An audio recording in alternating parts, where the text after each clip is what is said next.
One of the funniest openings in chess, in my opinion, is the Evans Gambit. e4, e5, knight f3, knight c6, bishop c4, bishop c5, and now not normal move like c3 or d3 or short castle, but rather the pawn sacrifice that black can take either with knight or with the bishop. Well, contrary to my fame, I always try to play very correct chess, and I never not something risky, something in contrary to chess rules. So that's why I think I played Evans Gambit only in one serious game in last 30 years. But still, since I won that game, I'm happy to show it here. Although it's not something that to be really recommended to play often, but sometimes you can play it, why not? So, before I was white, young Timman was black, we played in Billion 95. So, Timman took on b4 and c3. Well, now, if I should be completely honest, I did not even know how the theory goes after, for example, bishop a5. I knew that, okay, the move is d4, if e takes d4 then black should castle, but I also knew that normally black after d4 just plays d6 and then bishop comes to b6, and it's considered to be approximate equality. But I thought I would find my way on the board. Okay. Right now my knowledge is not much bigger, so don't ask me what I would do after bishop a5. What is very interesting in computer times is that computer insists more and more that the best move for black here after c3 is strangely looking bishop d6, blocking the d pawn from development.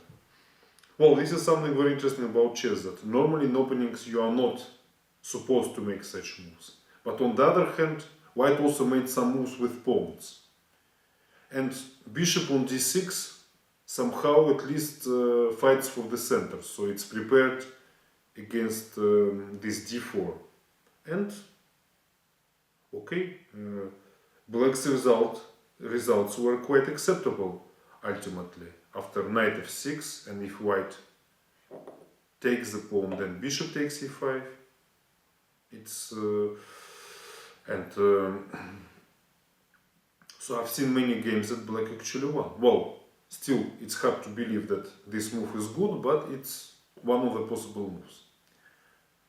Young Timman played something that was also quite popular at that time. He played bishop e7, and I think there was also some game of Kasparov as white. I don't remember if it was against Short or somebody else, where bishop b7 was also played. And the point of that, after d4, the standard reaction is knight a5, and Kasparov played this new move bishop e2. Okay, I played the same move against Timman. So the idea of black when he plays knight a5 is that when white takes the pawn on e5, knight takes c4, knight takes c4, black plays d5, and after pawn takes, queen takes, he gets a relatively comfortable play with two bishops, and okay, white has hanging pawns, so it should be considered more or less equal, this position.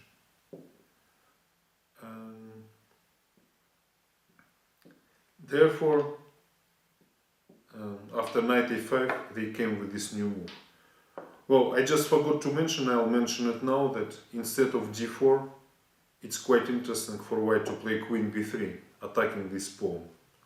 This is an alternative. But knight h6, d4, now knight comes to a5, queen e4, no, queen has to go now to b5, knight takes c4, and bishop takes h6.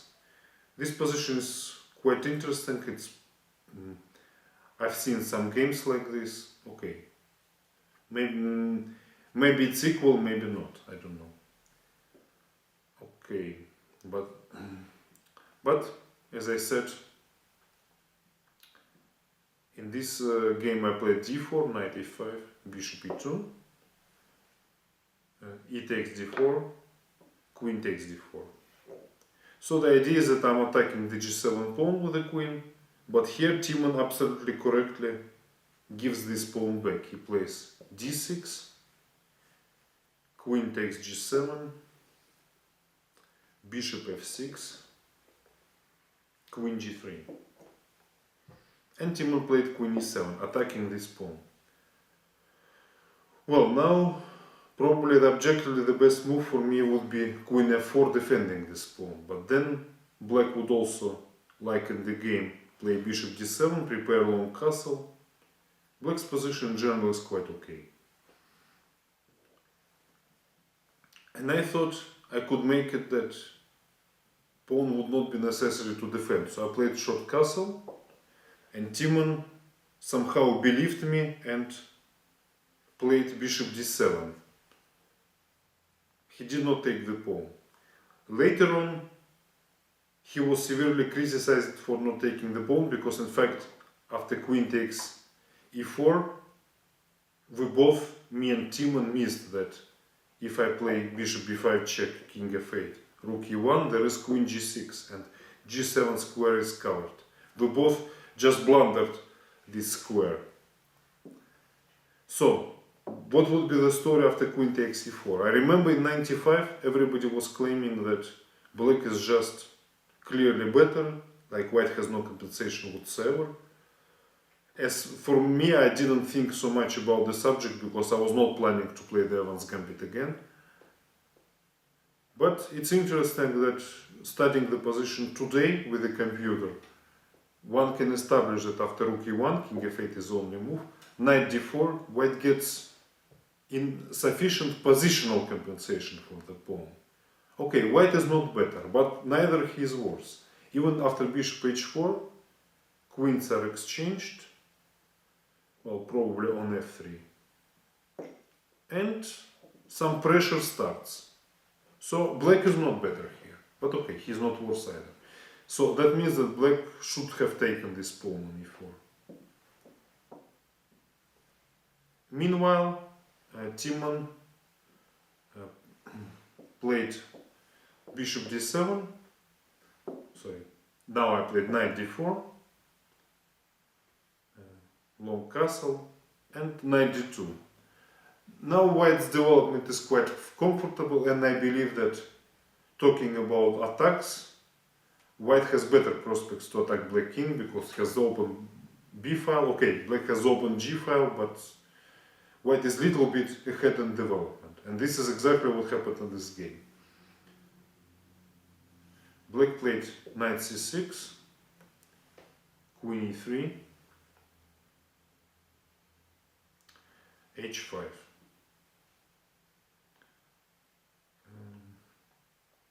I think rook b1. Yeah, knight h6, and here the modern computer says it's very clearly that white has to take the pawn on a7. I did not do this. I thought it was wrong. Now I know that I was wrong, thinking that it was wrong. After queen e5, the move which I was a bit afraid of, because black wants to play knight g4, I can just play this solid move f3, and my position is better. After queen takes e3, knight b3, it's just the positional advantage. So it's funny, I'm taking this pawn on a7, getting my queen as close as I can to his king, just to get the positional advantage, not to mate him. But okay, this would be the right decision to make. Instead of this, I started really playing for a mate. I played queen d3, threatening queen a6. Bishop takes e6. Jan Timman played b6. I think he was afraid to play rook g8, rook d8 because of rook takes b7. Well,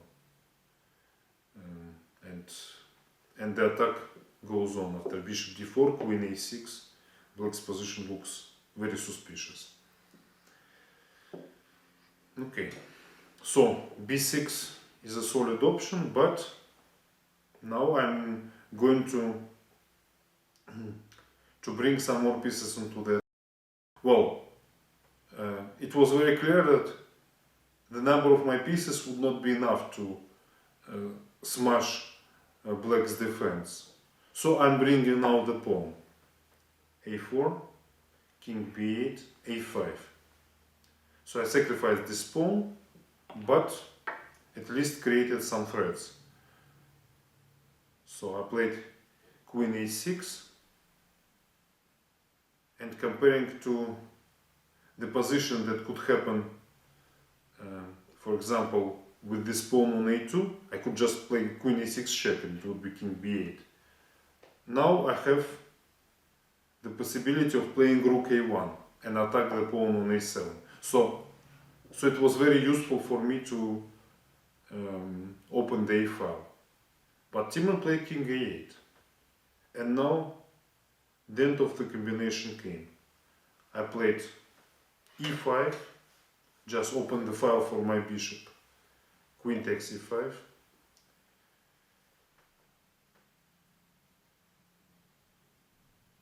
Bishop f3. d5. And knight c4.